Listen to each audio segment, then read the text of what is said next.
지금 예수님은 첫 번째 유월절을 맞이해서 지금 예루살렘에 가 계시는 겁니다. 그래서 예루살렘 사역 중심으로 우리가 생각하면 됩니다. 예루살렘 중심으로 왔을 때 첫 번째 유월절, 예수님의 사역을 출발하고 나서, 예수님이 태어나서 첫 번째 유월절이 아니라 예수님의 사역을 시작하면서의 첫 번째 유월절을 맞이해서 지금 예수님은 예루살렘 땅에 가 계십니다. 그래서 예루살렘 쪽에서 일어나는 사건들을 다뤄주고 있는데, 지난 주일에 성전 청결 사건을 잠깐 다루고 성전의 의미에 대해서, 성전의 또 변천사와 성전의 의미에 대해서 잠시 공부해 봤습니다. 그 다음에 요한복음 3장으로 가면 됩니다. 요한복음 3장.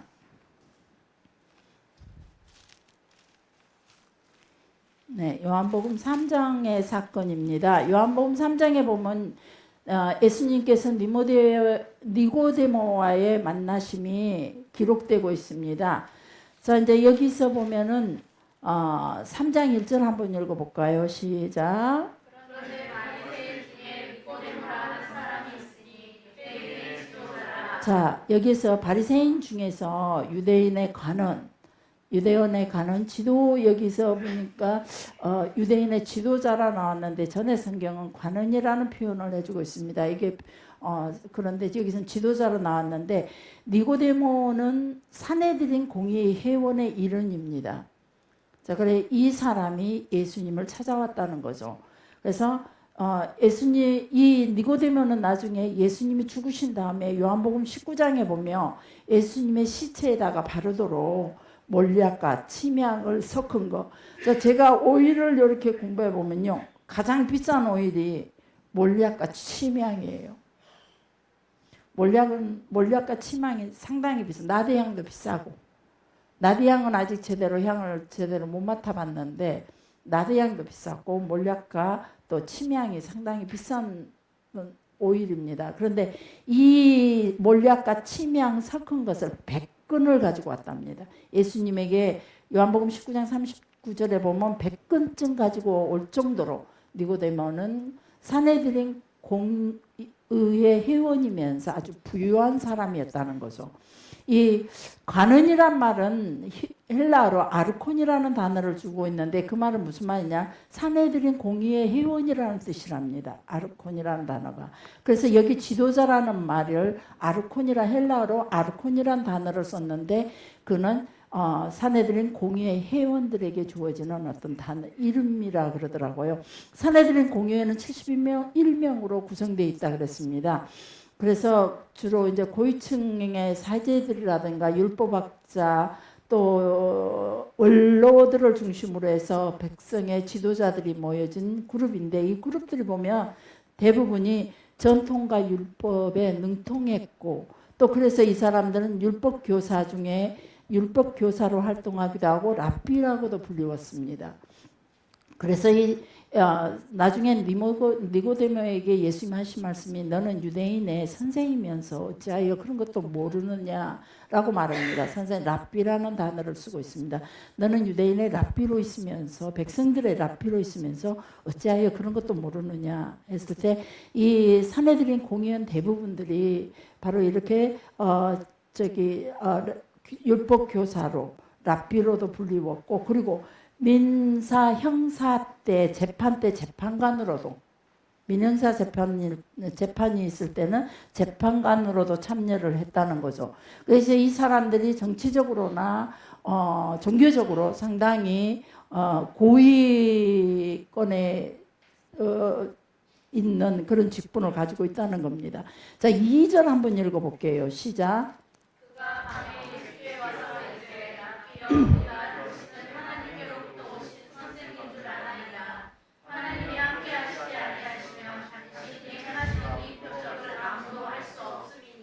이게 아주 간단한 말이죠. 예수님 당신은 하나님께로 오신 선생인 줄 우리가 압니다. 그는 왜 그러냐면, 당신이 베푼 기적과 이적, 표적 이런 거는 그냥 일반적인 사람이 할 수 있는, 아무나 할 수 있는 그런 사건은 아닙니다. 그래서 당신은 하나님께로 오신 분인 줄 제가 알겠습니다. 라고 말합니다. 이 질문에 예수님께서 이렇게 말씀을 3절 한번 볼까요? 시작. 예수께서 대답하여 이르시되 실로 내게 이르노니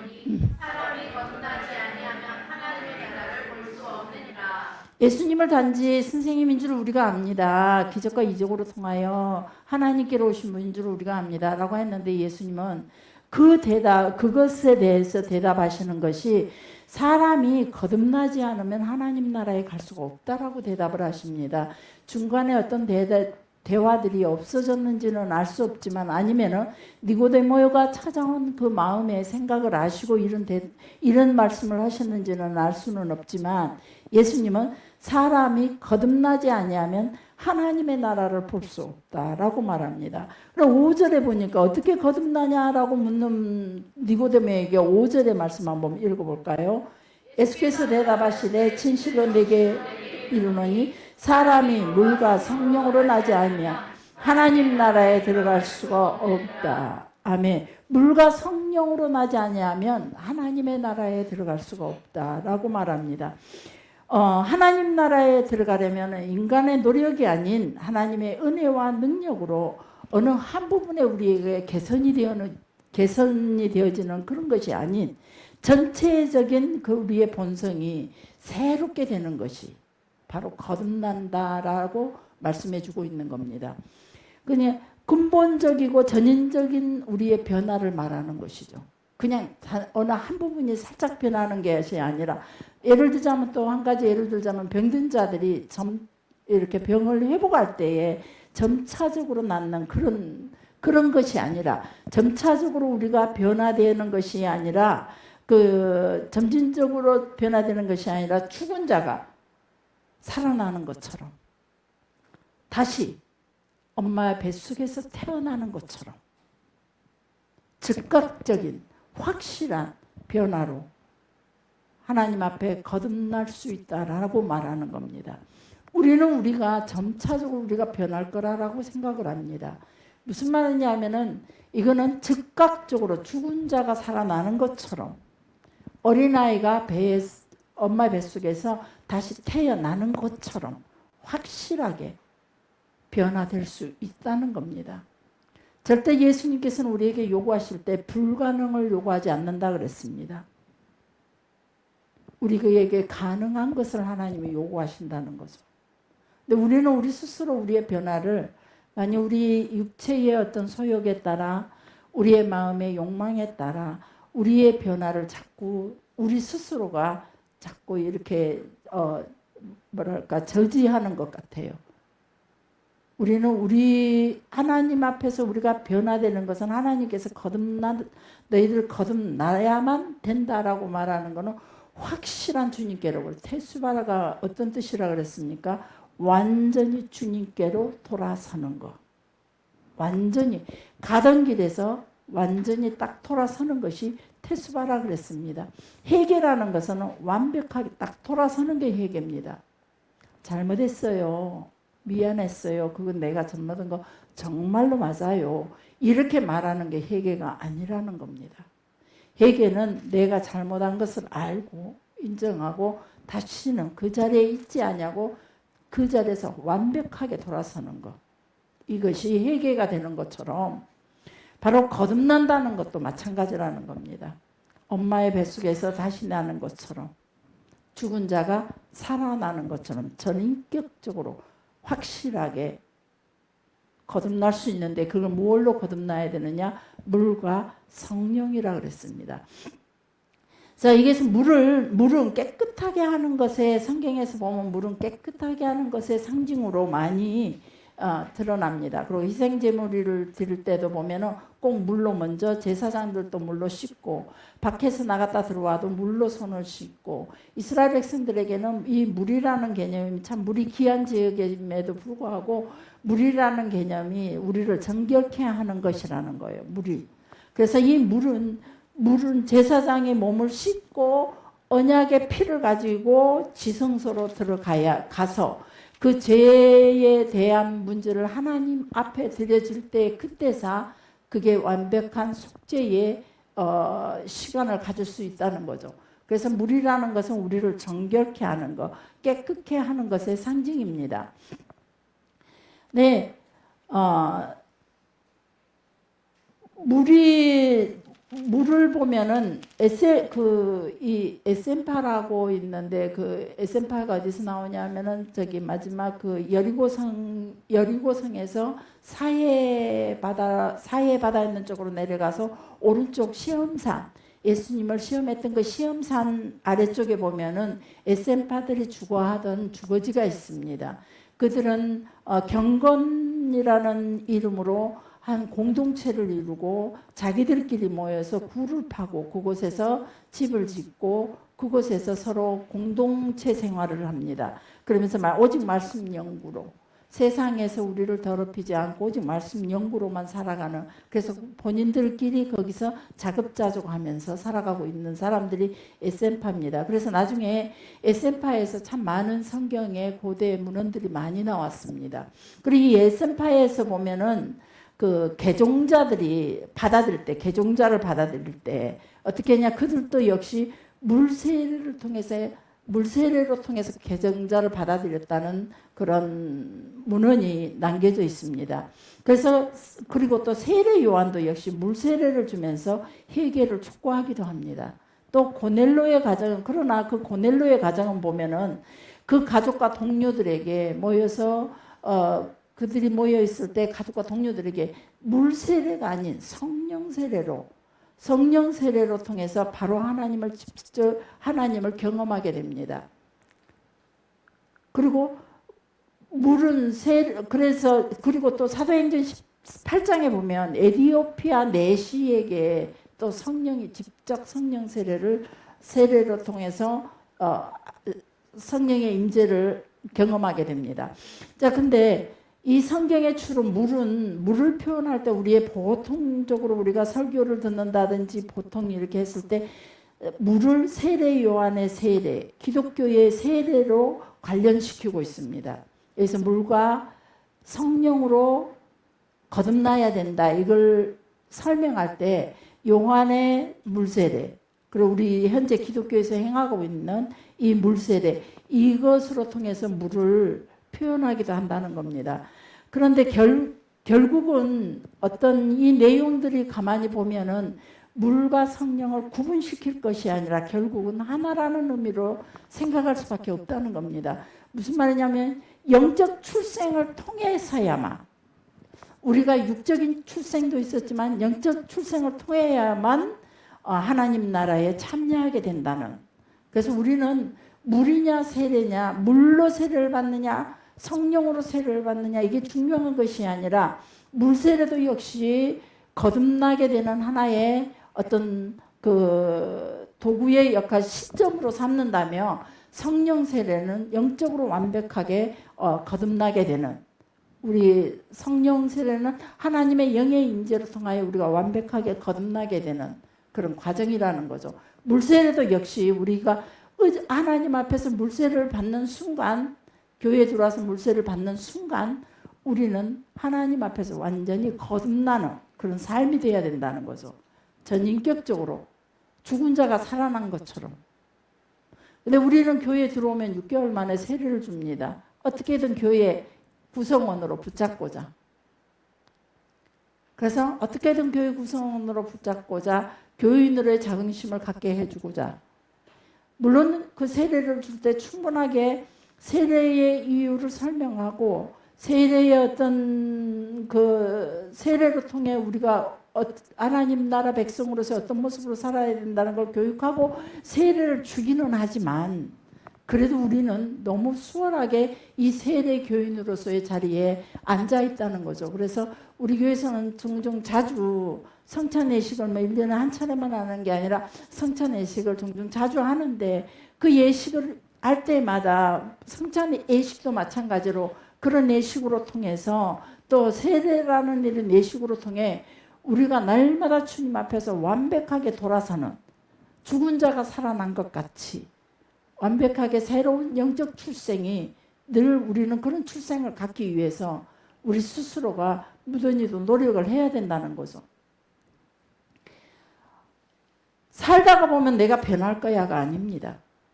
말씀이 들어가다 보면 물론 변하기도 합니다. 말씀이 들어가면은 어느 날 그 말씀이 나에게 믿음으로 자리 잡으면서 우리가 확 전인적인 변화가 있을 수도 있습니다. 근데 우리는 막연히 그걸 기다릴 것이 아니라 세례를 받는 그 순간 우리는 새롭게 거듭나야 된다는 걸 예수님께서 오늘 이 말씀을 통해 강조해 주시고 계시는 겁니다. 세례를 받는 그 순간 우리는 하나님의 백성으로 죽은 자가 살아난 것처럼 다시 엄마 뱃속에 새로운 생명이 잉태되어 태어나는 것처럼 나는 새로운 영적 생명으로 완벽하게 변화되어야 된다는 거죠. 그 다음에 14장을 쭉 이제 그런 것들을 설명해 주고 있는데 14절로 가볼게요. 14절. 시작.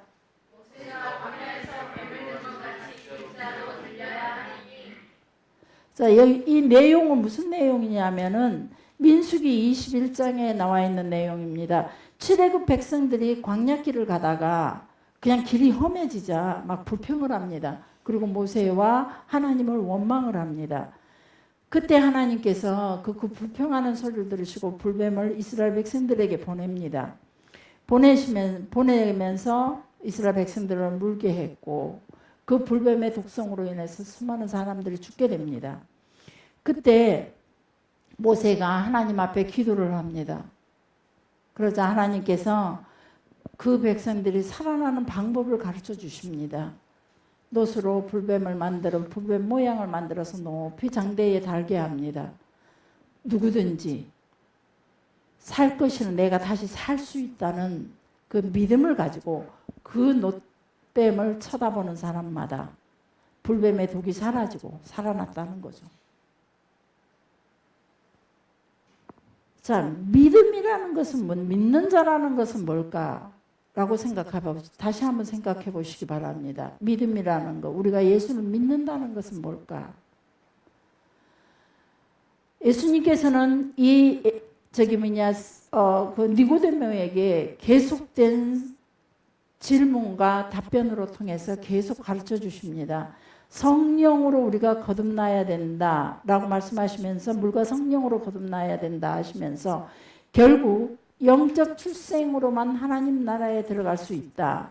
그러나 반드시 기억해야 될 것은 육으로 난 것은 육이요 성령으로 난 것은 영이다 라고 또다시 예수님께서 설명을 해 주십니다. 그러면 우리는 우리의 살아온 삶이 지금까지 육으로 났는지 육을 추구하면서 살았는지 영을 추구하면서 살고 있는지, 그래서 성령으로 거듭난 사람들은 자신들의 그 어떤 삶의 기원과 모든 인생의 운명, 이 모든 것들 내가 살아가는 목적, 내가 또 삶 속에 일어나는 모든 상황들 속에서 보이지 않는 그 하나님께 모든 이유와 목적을 두고 살아가고 있다는 거죠. 성령으로 난 사람들은,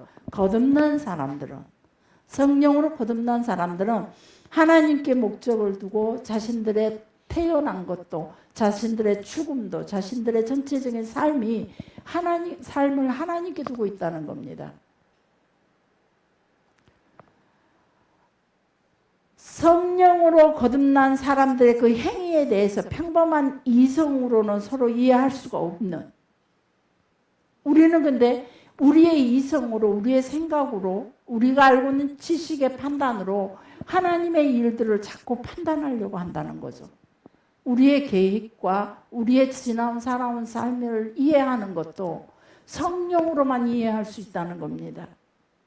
수많은 이 세상에 상담들이 있고 내적 치유들이 막 존재하고, 그래서 지나간 살아온 시간들을 우리가 현재의 우리 모습으로 많이 이해하기도 합니다. 나의 현재의 이 모습은 지나간 내가 어떤 삶을 살았는지를 보여주는, 그래서 과거가 현재의 나를 말해주고 나의 현재가 나의 미래를 말해주고 있기도 하죠. 그것도 틀린 말은 아닙니다. 그러나 우리가 그보다도 더 깊이 볼 수 있어야 되는 것이 무엇이냐면, 지나간 시간 동안 내게 그런 시간을 허락하신 하나님의 의도와 하나님의 뜻이 있다는 겁니다. 하나님의 계획이 있다는 겁니다. 그리고 오늘 이 순간에 일어나는 내가 실패하는 것도, 내가 가다가 혹 넘어진다 할지라도, 내가 또 아픈 일을 겪는다 할지라도, 내게 주어지는 그 어떤 일도 결국은 미래에 하나님의 어떤 계획 속에서 나를 끌어가고 계신다는 겁니다. 이게 영적인 눈으로 성령으로 거듭나지 않으면 절대 짐작할 수가 없고 예측할 수가 없다는 겁니다. 그래서 우리는 늘 현재의 모습에 왜 퀘스천마크를 두죠. 왜 내게 이런 고난이, 왜 내가 이런 일이, 왜 내게 이런 아픔이. 그러지만 성령으로 거듭난 사람들은 하나님께 중심을 두고 중점을 두고 하나님의 계획 속에서 우리가 그걸 바라본다면은 그것으로 통해서 하나님의 뜻을 이루며 살아갈 수 있는, 온전히 하나님을 하나님의 나를 향한 하나님의 부르심의 그 소망을 가지고 우리가 충분하니 미래의 계획을 세우며 살아갈, 현재를 아멘으로 받고 하나님의 뜻과 계획 속에 오늘 주시는 찬양이 오늘 그 모든 것들을 다 말해주고 있다는 겁니다. 나로부터 시작되고 모든 일은 나로부터 시작되고 그 다음에 차근차근히 보면은 주 안에 우리는 하나가, 모습은 다르지만 이게 우리가 허예배락하의 모습을 나로부터 시작이 되면서 서로의 모습은 다르지만 축복의 통로가 되고 생명의 통로가 되고 하나님의 능력의 통로가 되는 거죠. 그래서 하나님의 그 의지했던 나의 모든 것들은 어루한 마음이 커져가긴 하지만 현재의 내 모습 속에서, 내 삶 속에서 내가 의지했던 모든 것들이 때로는 내가 원치 않는 모습으로 변해가고 억울한 마음은 우리에게 늘 커져가고, 그리고 부끄럼 없이 살고 싶은 이런 마음들 주님께서 다 아시지만 결국은 이 모든 일을 선으로 이겨내고 하나님이 우리 중심 가운데 계시며 나의 삶 가운데 계셔서 나를 끌어가신다는 그 믿음으로 우리가 이겨내면서 죄의 유혹을 이길 수 있어야 된다는 겁니다. 죄의 유혹을 이기지 못할 때는 이렇게 불뱀에 물릴 수밖에 없다는 겁니다.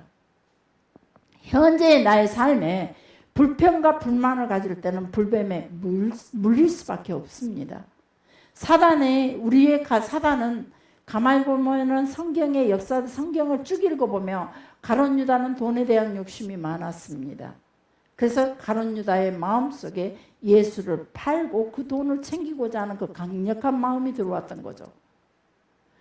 사단은 우리의 마음을 보고 우리를 시험한다는 겁니다. 내가 물질로 약해 있을 때 물질을 가지고 시험하고, 내가 내 자녀들에게 약해 있을 때 자녀들로 통해 시험을 준다는 거죠. 내 육체의 건강에 내가 예민하면 육체의 건강을 가지고 우리에게 시험 들게 한다는 겁니다. 수없는 사단의 이 유혹들을 성경 속에서 바라보면서 결국은 우리가 이 사단이 뱀이잖아요. 뱀의 유혹에 우리가 물릴 것인지, 유혹에 넘어가 물릴 것인지. 그래서 우리가 성령으로 거듭난 사람들은 우리 사람들의 그 행위에 대해서 우리가 평범한 우리의 이성 가지고는 이해할 수 없고, 또 성령의 역사에 의한 결과도 우리는 도무지 알 수가 없습니다. 평범한 눈을 가지고, 평범한 인생의 눈을 가지고는.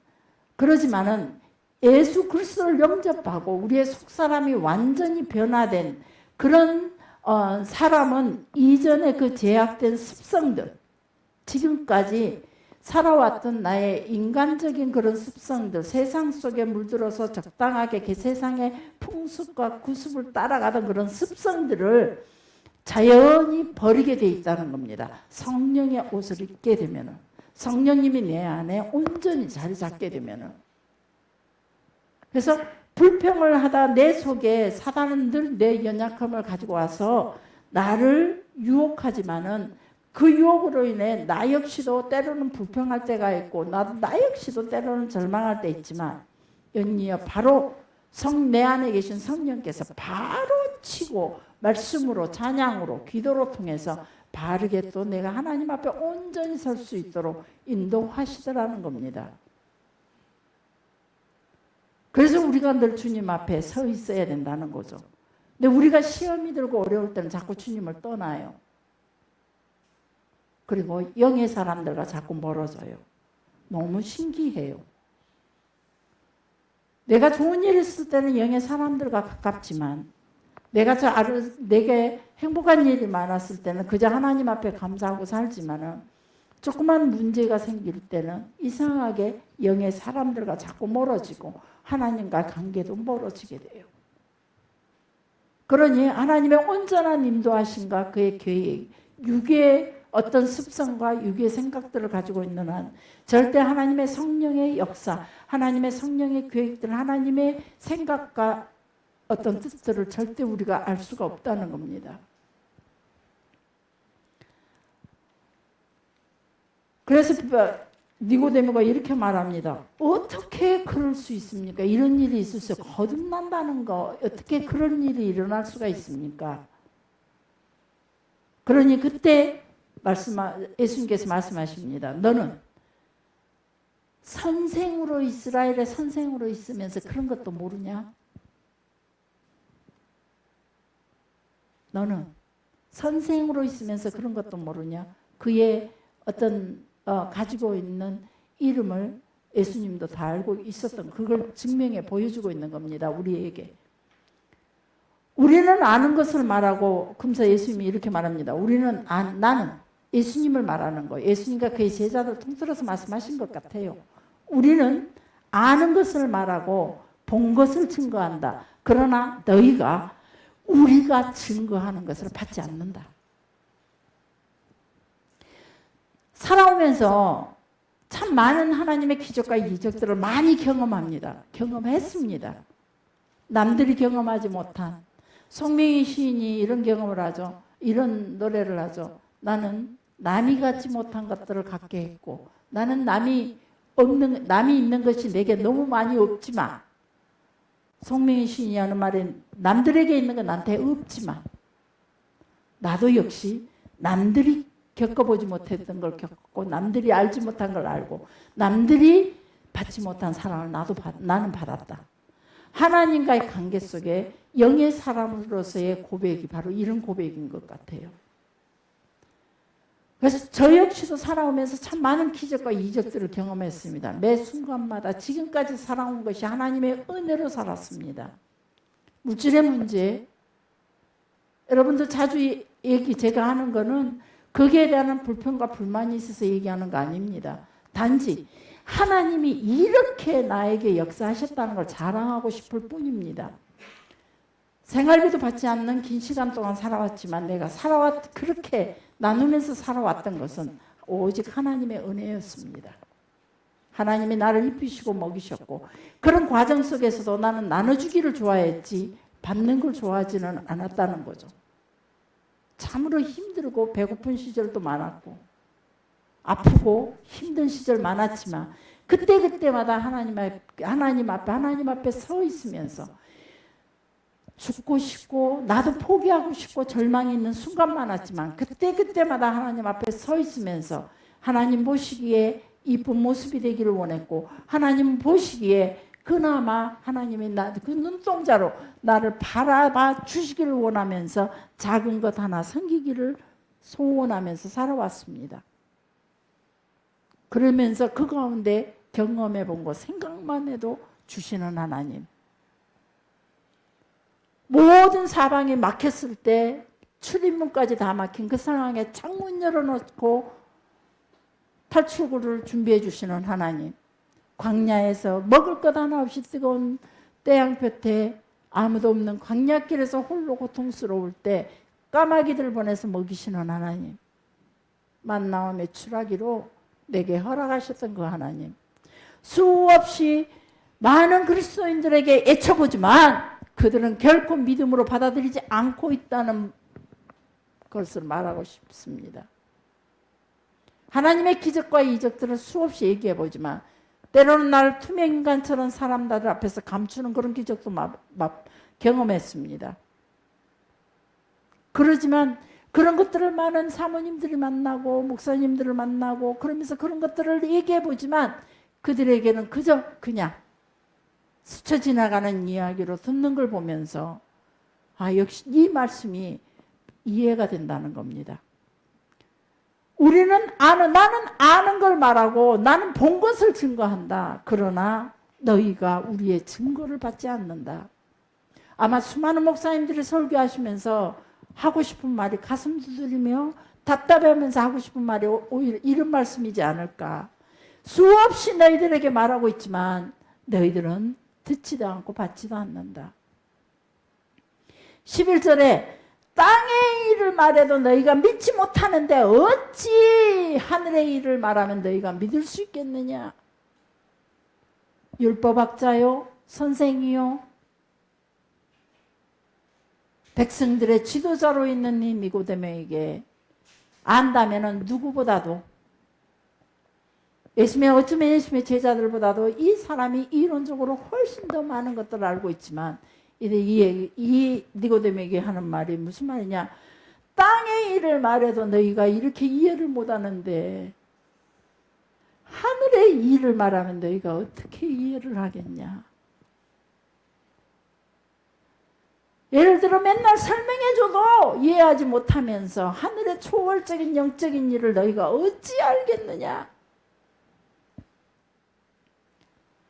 땅의 일로 치유와 회복이 있고 기적과 이적이 있어도 너희가 믿지 못하는데 영적 세계, 초월적인 세계, 하늘의 일들을, 하나님의 일들을 너희가 어찌 알겠느냐.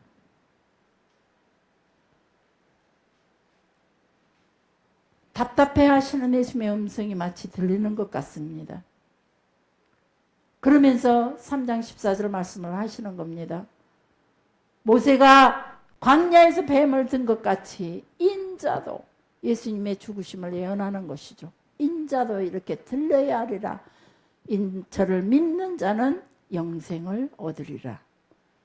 마치 놋뱀을 들어서 장대 위에 달아놓고 가보면은 산꼭대기 위에다가 놋뱀을 이렇게 달아놨어. 그 안에다가 이제 교회를 하나, 사원을 하나 지어놓고 들어가 보면은 쭉 해서 놋뱀을 해가지고 이렇게 그 십자가 형태로 해가지고 놋뱀을 딱 매달아 놨어요. 거기 가서 보면 그걸 보는 사람마다 연신 뱀에 물렸다 할지라도 뱀의 독이 이미 퍼졌다 할지라도 이제 죽기 직전에 그런 모습을 가졌다 할지라도 그 뱀을 믿음으로 보는 순간 그들은 살아나게 됩니다. 바로 예수를 믿는다는 것은 예수님의 그 대속적인 죽음을 받아들이고 부활하신 예수님과 동행하며 사는 사람이 예수를 믿는 사람이라는 겁니다. 부활하신 예수님, 나를 위하여 십자가에 죽으신 그 예수님을 내가 받아들이고 부활하신 예수님과 함께 동행하며 사는 것. 그 예수님, 십자가에 달리신 예수를 바라보고 믿고 함께하는 사람들, 그 예수님을 바라보는 사람만이 영생을 얻는다는 것입니다. 십자가에 달리신 예수님만 바라보면 살게 된다는 겁니다. 내 상황이 어떤 절망의 상황이 됐든 내가 지금 사기를 당해도 내가 지금 의지했던 모든 것이 변해버려도 내 마음에는 억울함만밖에 없고 내 심령에 수치와 모욕으로 가득 찼다 할지라도 내가 절망과 아픔으로 견디지 못한다 할지라도 예수만 바라본다면 나는 살 수 있다는 거죠.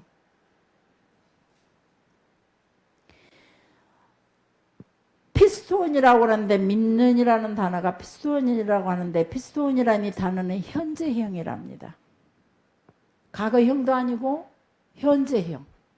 그래서 신앙의 행위가 우리는 계속 믿음이라는 건 뭐냐? 계속적으로 그 신앙의 행위가 계속 되어져야 된다는 거예요. 한순간 딱 쳐다보고 말고 믿고 끝나는 것이 아니라 예수 그리스도를 믿는다는 것은 끝까지 그 믿음의 행위가 계속되어야 된다는 겁니다. 우리의 믿음은 예수 그리스도를 향한 믿음입니다. 예수님께서 너희들이 아무리 내가 땅의 일을 가지고 너희들에게 아무리 보여주고 설명을 해도 너희가 믿지 않고 있지 않느냐? 거듭난다는 이 영적인 이야기를 내가 너희들에게 어떻게 해야 너희가 알아들을 수 있겠느냐?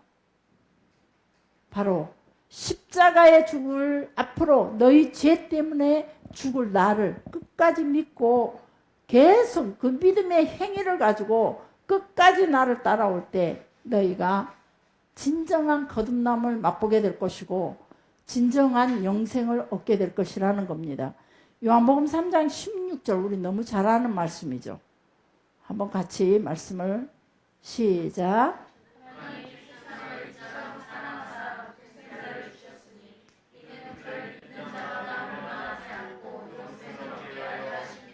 아멘. 아마 장로님들, 권사님들은 눈 감고도 외울 수 있는 말씀일 거예요. 우리 보은이 외울 수 있을까? 못하죠. 자, 이건 우리는 어렸을 때부터 이 복음의 말씀이 정말로 교사를 하고 아동부 교사하면 제가 초등학교 졸업하고 나서 중학교 1학년 나이 때부터 막 아동부 교사를 했거든요.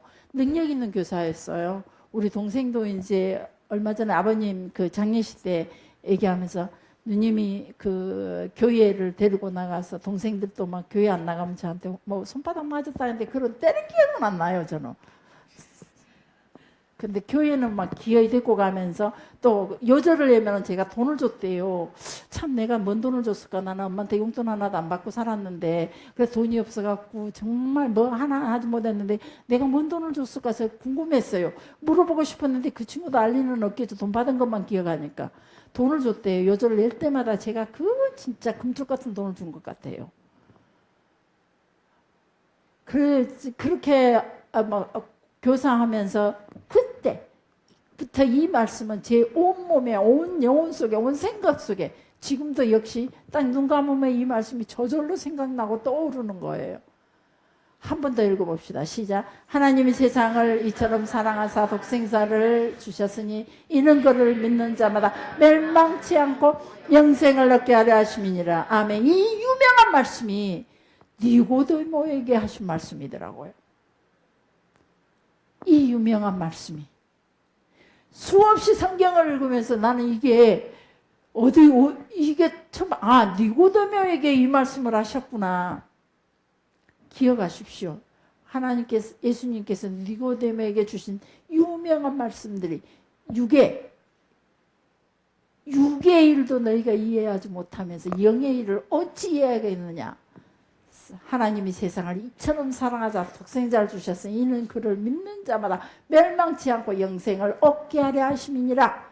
이 말씀들이 믿는 자는 죄에 대한 심판을 받지 않는다는 거예요. 하나님의 독생자 예수를 믿는 자는 절대 심판을 받지 않는다는 거예요. 3장 19절 볼까요? 계속 이어서 주시는 예수님의 말씀. 3장 19절 시작.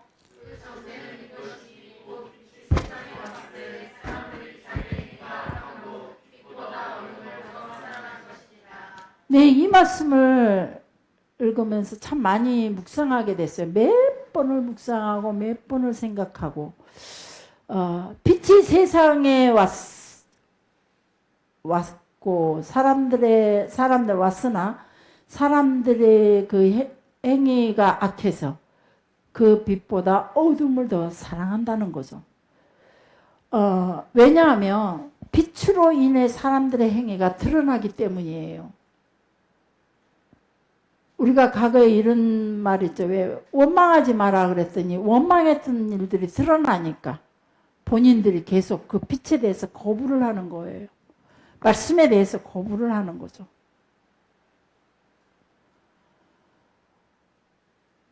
그러나 진리를 쫓는 자는 빛으로 오히려 나아온다 그랬어요. 그러니까 사람들이 빛으로 예수님이 오셨지만 사람들이 다 그 예수님을 거부하고 어둠을 더 사랑한다. 그러나 진리를 쫓는 사람은 그 빛으로 나온다. 여러분은 빛으로 나오셨습니까? 나왔죠, 오늘. 이렇게 환하게 빛 가운데로 오셨습니다. 그리고 또 빛 대신 예수님을 바라보고 여기까지 오셨습니다. 우리는 기억해야 됩니다. 우리 자신의 삶의 말씀을 들을 때마다 어떤 말씀이 딱 마음에 걸릴 때마다 내가 지금 빛을 더 사랑하는지 어둠을 더 사랑하는지. 빛을 사랑한다면 나에게 걸리는 이 말씀을 내가 어떻게 받아야 하는지 사랑해야죠. 허예베라카 사랑해야죠. 이씨, 나는 허예베라카 그 이름대로 살지 못했어. 부끄러워. 드러나면 안 돼. 나한테 지금 그 말 하지 마. 이런 것이 아니라 허예베라카. 와, 내가 그래 빛으로 그 말씀만으로 더 가까이 나와야 된다는 거예요. 왜 지금 니고데모에게 계속 예수님께서 이런 말씀을 해주시고 있어요? 넌 지금 사내들인 공회의 회원으로 있으면서 너희들도 빛을 사랑한다, 하나님을 사랑한다 하면서 너희들의 죄와 허물이 드러날 때마다 너희들은 그 오히려 어둠을 더 사랑하고 있지 않느냐. 말씀을 거부하고 자꾸 어둠 속으로 들어가고 있지 않느냐. 사내들인 구태여 니고데모 한 사람에게만 둔 것이 아니라 뭐 사내들인 공회에 있는 지도자라든지 전체적인 유대인 이스라엘 백성들을 향해서 하시는 말씀이겠지만 우리는 우리 자신 1대1 관계 속에서 오늘 하나님께서 나에게 주시는 말씀이니까 그 말씀으로 빛으로 여러분들이 나온다면 지금 이 시간에 빛으로 나온다면 이 시간에 혹시 여러분의 허물을 지적해도 그 빛이 빛으로 인해 드러났기 때문에 말씀에 비춰봤더니 내가 이런 모습이었어. 저는 제가 참 예쁘게 걸으려고 애를 써요. 그래서 벽에 설 때마다 제가 다 버티고 저는 반드시 서려고 애를 쓰거든요. 자세히 앉을 때도 그러고. 근데 자꾸 공부하다 보니까 자주 엎드리고 또 나이가 있고 나이 핑계는 안 돼야 되는데 어찌됐건 나이가 있고 아프고 그러다 보니까 자꾸 몸이 이제 옹그라지만 또 순간순간 막 이렇게 반드시 펴고 울거든요. 그런데 이번에 어떤 목사님 오셔서 줄기차게 따라다니면서 걸음이 어떻게 걸은지 아세요? 이렇게 걷고 있어요. 제 뒤를 따라 제 옆을 막 주시하면서 어깨가 이렇게 삐뚤어갖고 있잖아요. 똑바로 앉으세요. 그곳에 또 앉을 때마다 저렇게 퍼지고 앉잖아요. 너무 잔소리를 하는 거예요. 와, 열을 받더라고요. 그분의 어떤 그 건강 프로그램 빗속에가 제가 완전히 엉터리라는 거예요. 너무 부부가 쌍으로 잔소리를 하는데 너무 듣기 싫더라고요. 그래서 제가 막 그냥 알았어, 그만해. 그리고 자꾸 이제 의식적으로 하려고 애를 써요. 그 방법대로. 제가 빛으로, 그 건강의 빛으로, 말씀 비유해서 좀 그러지만은 그 빛으로 나아가기 위해 자꾸 신경을 쓰고 애를 써요. 그랬더니 몸이 많이 좋아지고 잠을 편하게 자고 허리가 저녁으로 덜 아프더라고요. 나왔더니 빛으로 제가 아마 듣기 싫어. 그렇게 당신들 그렇게 잔소리 내야 하려면은 나를 자꾸 허물만 캐내서 그렇게 하려면 하지 마. 이렇게 말할 수 있겠지만은 정말 그러고 싶었어요. 두 양반도 목소리 커갖고 막 하는데 너무 싫었어요. 내 평소 때 내가 큰 소리 쳤는데 이거 완전히 막 그냥 이때다 싶은가 봐요. 막 보세요. 지금 태도가 다르잖아요. 제가 시킨 대로 안 하죠. 막 해가면서 하는데 그래서 그러면서 이 말씀도 가만히 생각해 보면 우리의 영혼이 사는 길, 하나님 앞에 사는 길 더 중요한 거잖아요. 우리가 이 땅에서 건강하게 사는 것도 물론 중요합니다. 그것보다 더 중요한 것이 우리가 이 영혼이 살 수 있느냐, 영원한 죽음과 심판으로 들어가느냐. 이게 우리에게는 가장 인생의 최대 목적.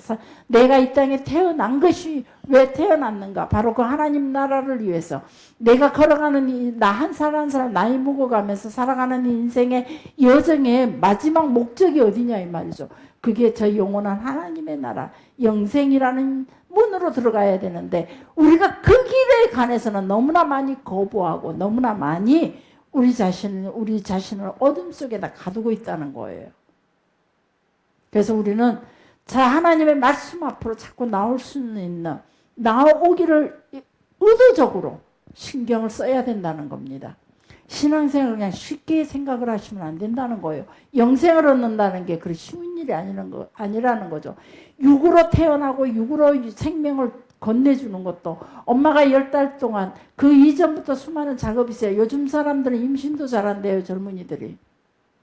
내 맘대로 먹고 싶은 대로 먹고 내 살고 싶은 대로 살고 내 스타일대로 내가 육적인 어떤 쾌락을 위해서 살다 보니 임신 새 생명을 잉태하는 것조차도 힘들어져요. 요즘 젊은 사람들은.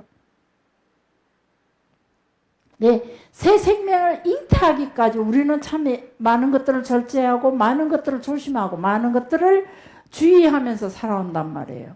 그러다가 새 생명을 잉태하고 잉태하고도 10달 동안이라는 긴 시간 동안 참으로 힘든 여정을 지내게 되죠. 옆으로 눕기도 힘들고 반드시 눕기도 힘들고 나의 생활이 자유롭지 못하고 먹는 것이 힘들고 입덧하게 되고 몸의 균형도 자꾸 떨어지고 밸런스가 맞지 않아지면서 여자의 임신의 그 고통이 상당히 힘들어요. 남자분들 쉽게 본인들이 안 해봤으니 어찌 알리요. 그게 얼마나 힘이 드는지. 그 모든 순간을 새 생명을 위해서 참고 견디면 아무렇지도 않게 견딘단 말이에요. 그리고 나서 아이를 낳을 때 저는 딱 죽을 것 같았어요. 그 고통이 말할 수가 없어요. 숨도 막히고 온몸이 힘도 빠지면서 저는 하혈까지 우리 첫애 은성이 놓고 하혈을 엄청 했어요. 둘째 놓고도 역시 그리고 그 아이를 성장시 젖 먹이면서 키우면서 그것도 얼마나 또 우리 엄마들의 희생이 필요합니까? 한 생명을 위해서. 육으로 낳는 이 한 생명을 위해서도. 그런데 우리가 참 영원한 생명, 영생의 길로 가는 걸 우리는 너무 수월하게 생각한다 이 말이에요. 너무 쉽게 생각해요. 보이지 않는 초월적에 계신 하나님, 거룩하신 흠도 없고 점도 없으신 그 하나님과의 관계 속에 우리는 너무 쉽게 생각하고 있어요. 그래서 하나님이 여러분을 살리기 위해서 자꾸 거리가 멀어질 수밖에 없다는 거예요. 거룩하신 하나님과 죄 많은 사람과의 충돌은 사람이 죽을 수밖에 없다는 겁니다. 진정으로 우리 속에 허물을 태수화하지 않고는 하나님을 만나기가 힘들어진다는 거예요. 우린 날마다 죄를 지을 수밖에 없어요.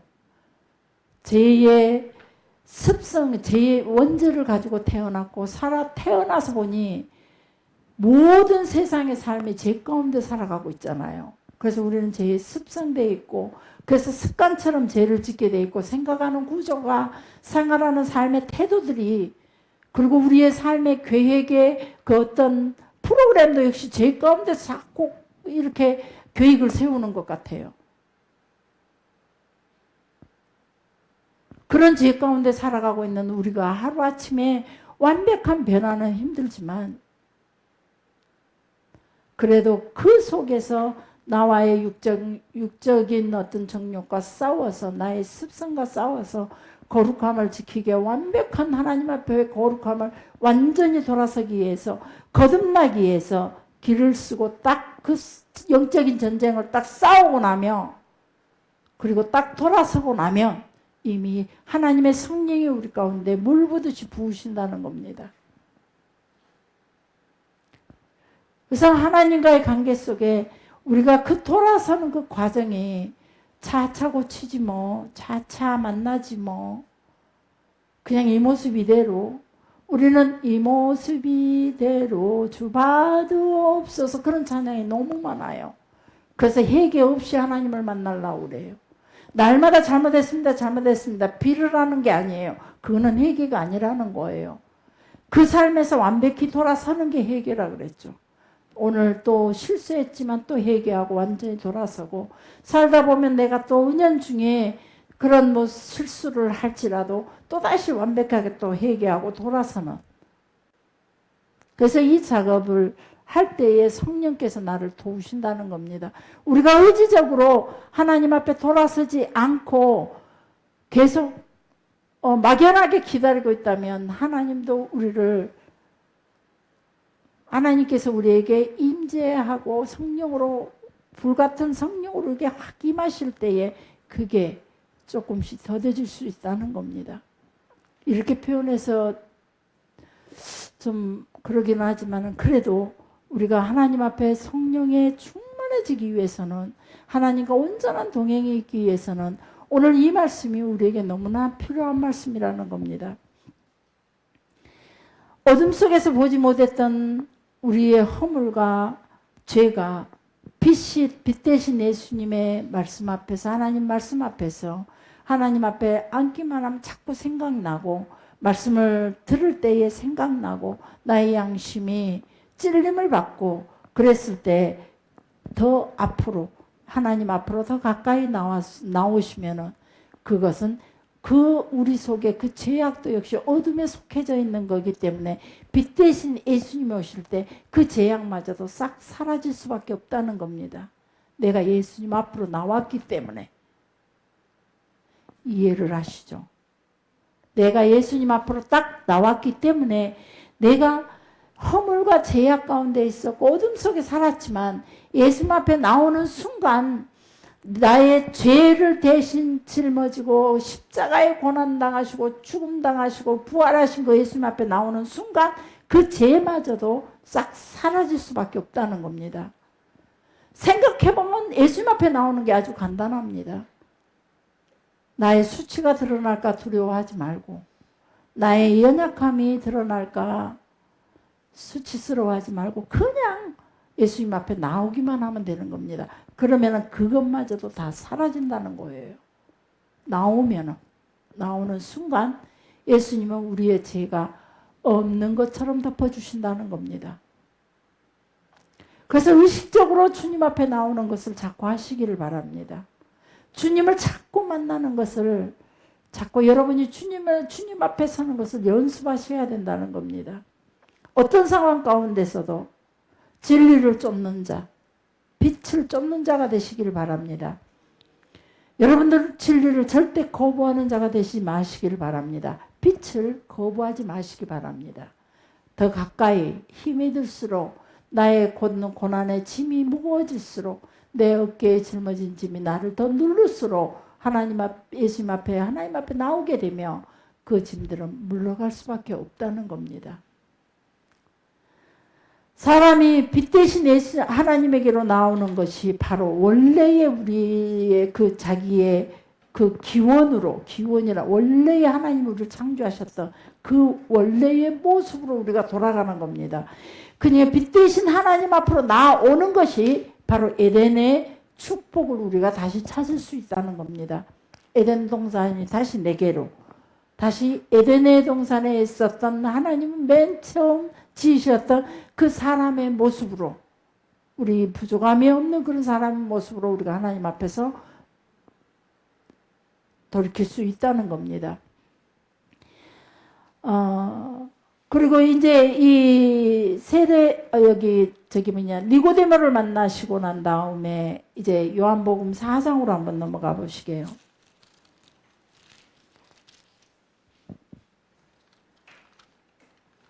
요한복음 4장으로 가면 예수님께서 이제 예루살렘에서 이 3장 마지막 부분, 3장 마지막 부분으로 쭉 보면 이제 여기에서 세례 요한이 나옵니다. 세례 요한이 나오면서 세례 요한에게도 제가 잠시 여기서 묵상을 하면서 멈췄었는데 자주 봤던 말씀이에요. 너무 잘하는 말씀이에요. 근데 이 말씀 속에서 난 다시 한번 나를 생각해 보게 되었습니다. 그는 흥하여야 했고 나는 쇠하여야 하리라. 30절 말씀.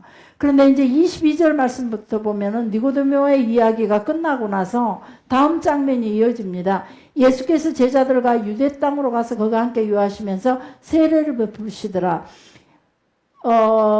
니고데모를 만나고 나서 예수님도 이제 유대 땅으로 가서 세례를 베푸시면서 복음을 전하고 계십니다. 그때 많은 사람들이 예수님에게 와서 세례를 받습니다. 그런데 그 내 24절 보니까 요한이 아직 옥에 갇히지 아니하였더라라고 말합니다.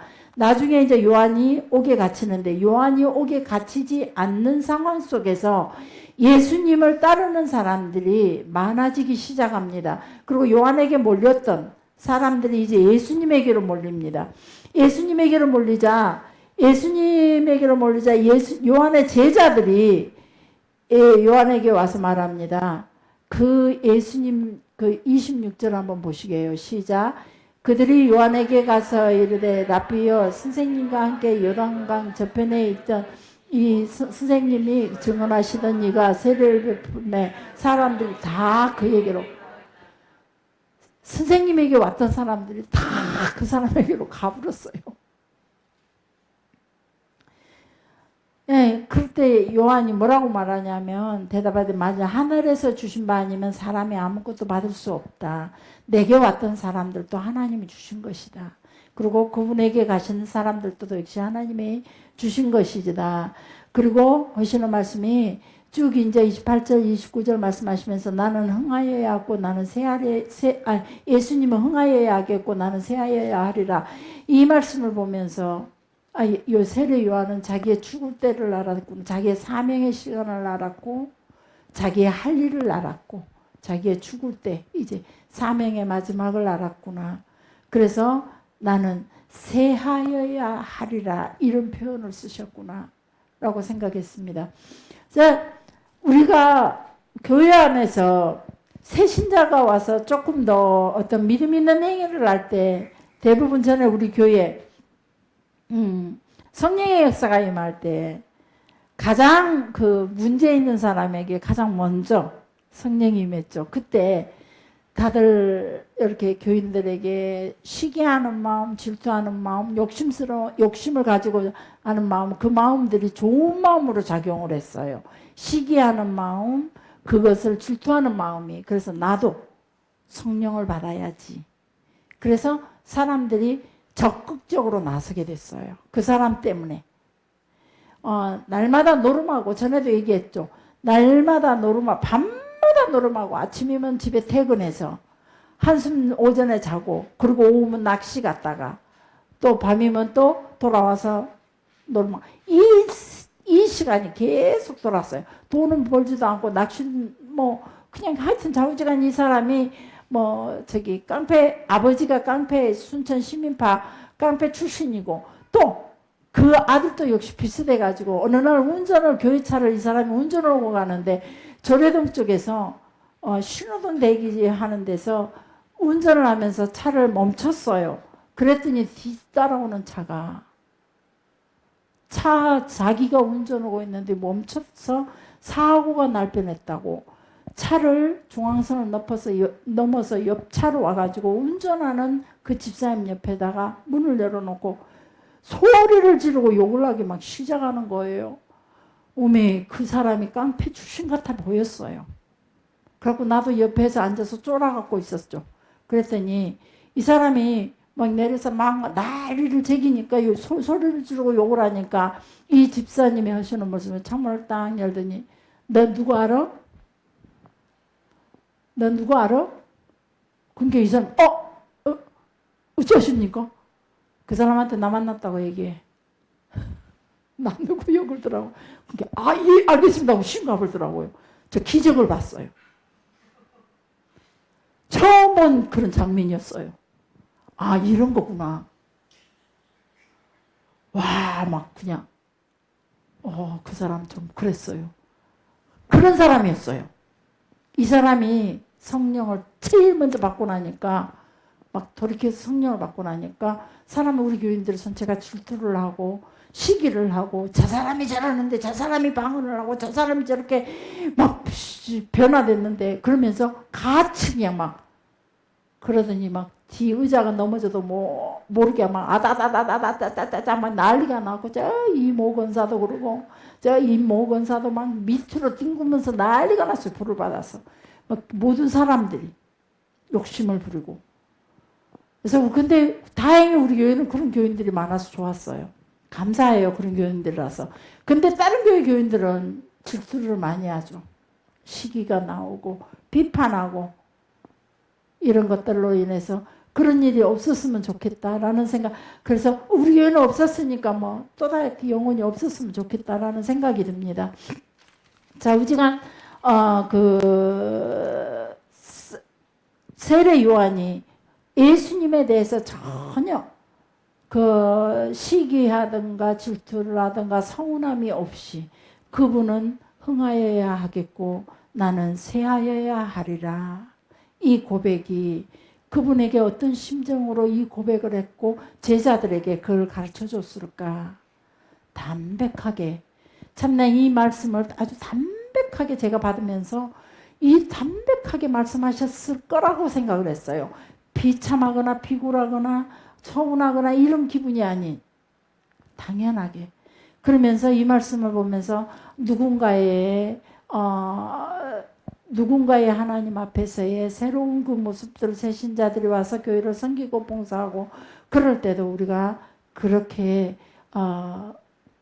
이 세례 요한과 같은 믿음의 고백을 정말로 뭐랄까 고차원적인 이런 신앙의 고백을 했으면 좋겠다라는 생각을 했습니다. 4장은 다음 주에 하도록 하겠습니다. 기도하겠습니다. 살아계신 아버지